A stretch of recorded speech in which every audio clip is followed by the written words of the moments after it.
Busted ribs, blood from the ears. Took a solid hit.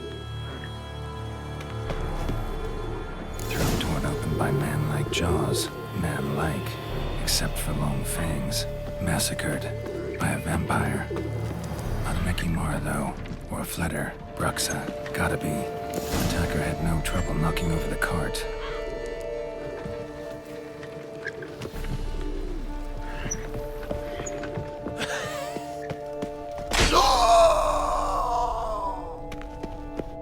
Footprints. Small, bare feet. Lead deeper into the cellar, hurled against the wall with great force.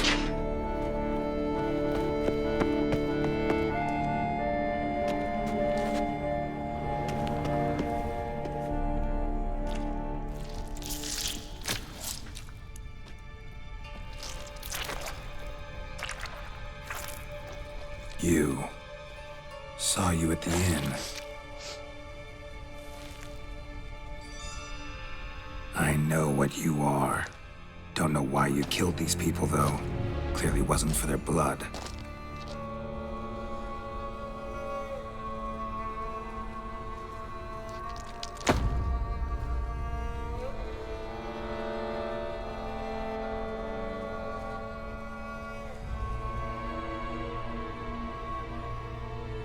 We don't have to fight.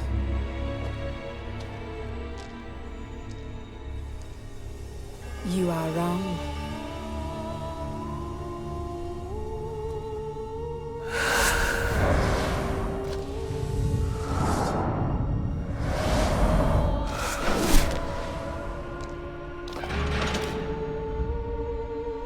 I cannot let you leave.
waterlogged, both hands amputated.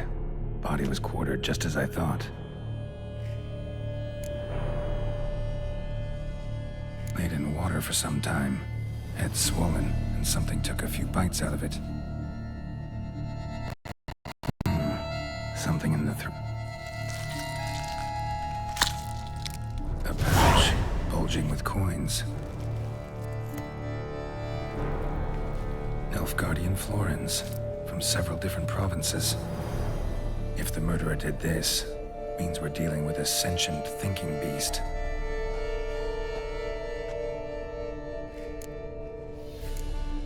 Body was chopped up after death. Blows struck with great force, but bones sliced through, not crushed. Creature that killed him had long claws, sharp as a witcher's blade. First sank its claws into the victim's heart. No Bruxa did this. Third hand. A spare? Except it's clearly not the victim's. Guardsmen must have not noticed it as they picked everything up. How's this possible? Still warm. Blood still flowing. Several monster species can regenerate.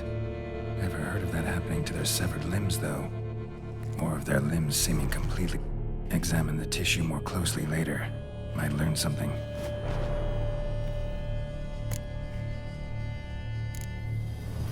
So, murderer was clearly a monster, but not a Bruxa. But then why'd the Bruxa come here for the severed hand? And who does the hand belong to? Now, pouch shoved down the victim's throat. What's the significance? Lots of questions, no answers so far.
Need to speak to the Duchess, urgently. All right, you scamps. Story's done.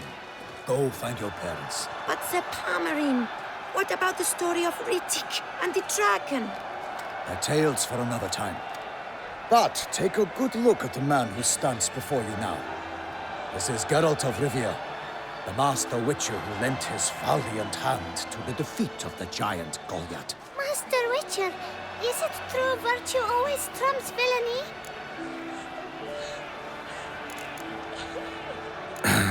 Yeah, virtue always wins. But the Black Knight, he's a villain and he wins. The cutter of Casteldacia, too. Moral victory, that's what counts. Rubbish. Now, that will do for questions. Go find your parents. Her Enlightened Highness has doubtless arrived at the tourney grounds to watch the battle in the arena. If we hurry, we'll be in time to speak with her before the spectacle begins. Lead the way.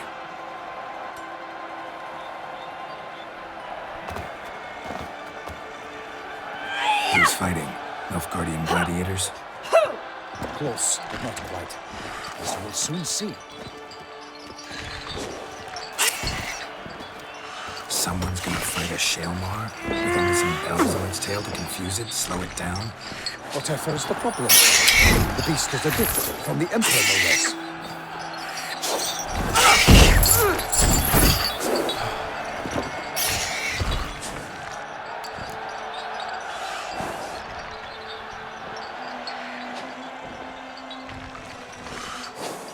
This is dangerous. Bells on its tail aren't enough. I saw a festival of the sword of Yorina and Noye. There, a knight entered a Shelmar with bells on its tail. Might have gotten lucky. Shelmar might have been lit. Besides which, releasing a monster that dangerous in front of a crowd? Plain irresponsible.